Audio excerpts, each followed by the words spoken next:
We're talking with Noam Gonick, the co-artist of the piece Wildflowers of Manitoba, a piece you made with Louis Jacob.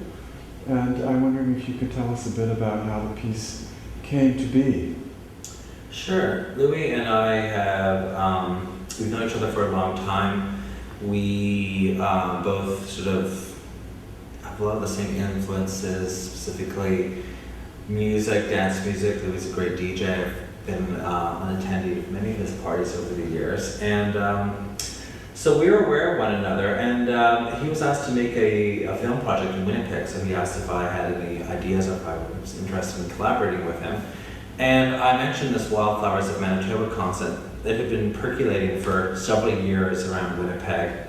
People like Wayne Bearwald and others have sort of been using the term Wildflowers of Manitoba to describe this phenomenon we have of sort of beautiful youth in Manitoba that sort of are everywhere, seemingly, on the streets and, out in nature, in neighborhoods, downtown, suburbia, and it was just sort of a shorthand for us, the Wildflowers of Manitoba. When you'd be driving down the street, you'd see sort of a perfect idyllic moment or something like that. So I pitched it to Louis, and he loved the idea, and I knew it went into a lot of similar areas that Louis was concerned with, utopias and whatnot. So he came to Winnipeg, and we made this piece together.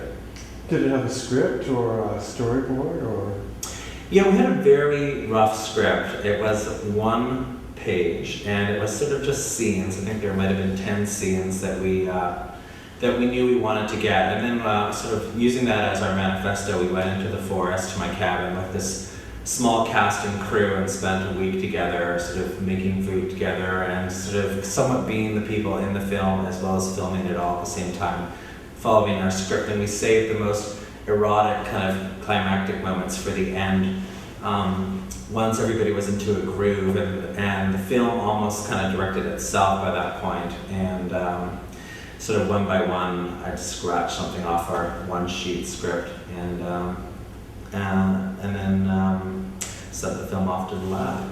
Can you talk about the camera you used? You were away from electricity, so you had to use a hand-cranked camera? Yeah, we were totally off the grid for the project. So rather than using a modern camera that, or battery powered, we used a Leni Riefenstahl's era 1936 Newman Sinclair hand-wound camera. Sort of came in a big silver box with these big lenses that you screwed onto the front of it. And a lot of the sort of artifacting in the imagery that you see is because the camera was often eating the film as we were shooting it. So, literally the sprocket holes were disintegrating as the film went through. So it has an aged look, but we didn't do a lot of that afterwards. It was just kind of being done in the process, unbeknownst to us.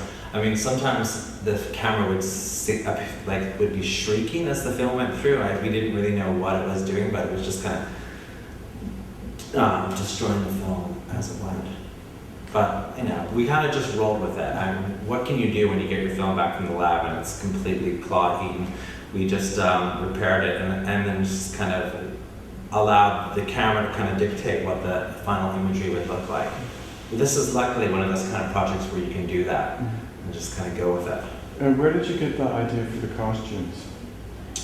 Well, some of them are very idiomatic of Louis Jacob's concerns. He's the body stockings and stuff like that comes from Louis. I had a costume designer work on the piece from Winnipeg who sort of took us down to her basement and she really in the space of 20 minutes just kind of filled boxes with us. Wolfman costume, you need this, you need that. And she kind of just knew what we needed. It was almost like a big game of dress up. And then we took these boxes up to the country, and then for each scene, everybody went into the cabin and just kind of put on the clothes. It was like, like Mr. Dress Up to the nth degree, and just kind of created whatever look we wanted for that specific moment.